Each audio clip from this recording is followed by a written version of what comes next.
my connection to Howard and Michelle has a long backstory.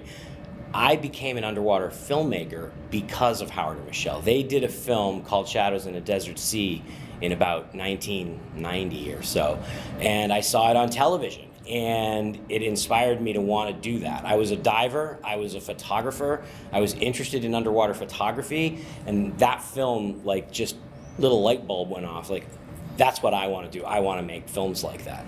So that was the start. And then, of course, in about 94, they started doing IMAX, and so that made me aware of IMAX. And they built an IMAX theater in Boston, and I started going to the IMAX, and I would see their films and other films, and I kind of became a fan of IMAX, and I dreamed that someday I would do an IMAX film. And then I did Ancient Caves that came out in 2020, and that was my first IMAX giant screen film. And after that, I set my sights on working with Howard and Michelle. And so, I called them up and I said, hey, you guys, let's work on a film together. And they were like, oh man, we're retired. And I'm like, no, you're not retired. You still dive and you love diving. You have nothing better to do. And they're like, yeah, you're right. Let's go make a film. We actually started the film before Ancient Caves was released, so because Ancient Caves took forever. So we've been working on it for a while, and now it's finally done, and we're very proud of it. I think the first time the Secrets of the Sea theme plays, the music in the film is extremely powerful. It's really beautiful.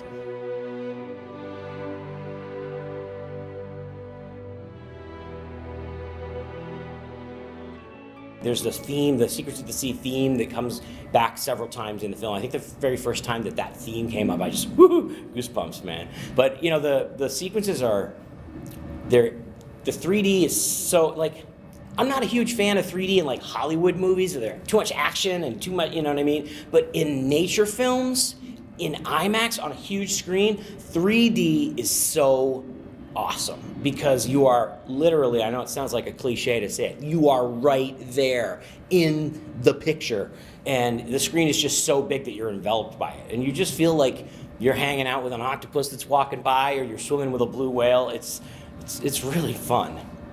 One of the locations that I really wanted to go was Palau, even though we didn't necessarily need the underwater part. I wanted an aerial for the film from Palau, because there's these beautiful islands in the blue water, and I'm a recent convert to drones, and we have this giant drone that we can shoot IMAX with, and I really wanted to go shoot this aerial. And then we went there, and we got kind of lucky, and we were able to shoot this sequence of these parrotfish spawning that ended up in the film, and so that was kind of a lucky accident. But the aerial is really good too. Howard's shot of the blue whale is a once-in-a-lifetime shot. I mean, you don't get that shot easily, and to have it in the film was just so incredibly lucky that he was able to be in the right place at the right time, which was not an accident, I assure you. But just to nail that, that shot took Howard many years to get, trying over and over and over again. When he was first trying to get that shot, this film hadn't even been conceived yet. So, we never would have had that if he hadn't been working on that for ages. Any nature film, there's kind of a wish list, and then there's the stuff you got by accident. So you go out with a rough script and a shot list, right? You have an idea of the story you want to tell and the major players in the story, and you build a shot list and a location list, and you're like, okay, we're gonna go try to get all these shots at these locations. And what always happens is you don't get everything. You never get everything. Nature is not that cooperative. So you get most of it usually, but not everything. But you do get things you didn't think of. So then you have things that you didn't originally have in your script that are really cool. And then you're like, hey, we should stick this in the film. And then, of course, the trick is to figure out how to work it into your story a little bit. So a lot of rewriting. I think we finally nailed it, though. We're hoping that when people see this film, they will have a newfound appreciation for the oceans, and they'll take that to heart and want to be involved in protecting the oceans. The sea has been described as a wondrous but perilous world where predators prey on the weak.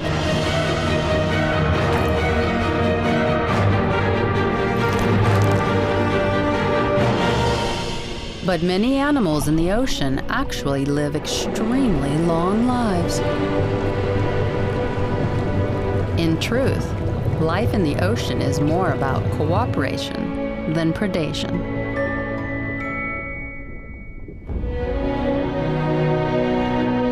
Animals live together,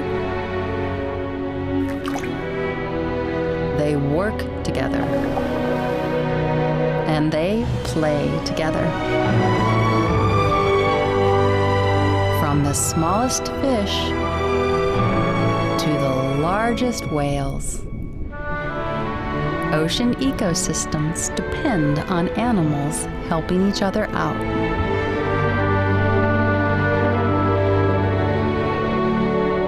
Filmed in spectacular locations across the globe, Secrets of the Sea takes viewers on an incredible undersea adventure, exploring the ocean's many wonders,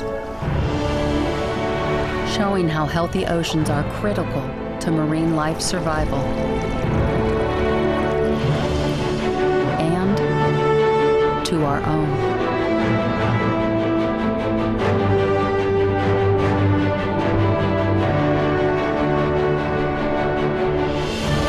Secrets of the Sea, a film for IMAX and giant screen theaters.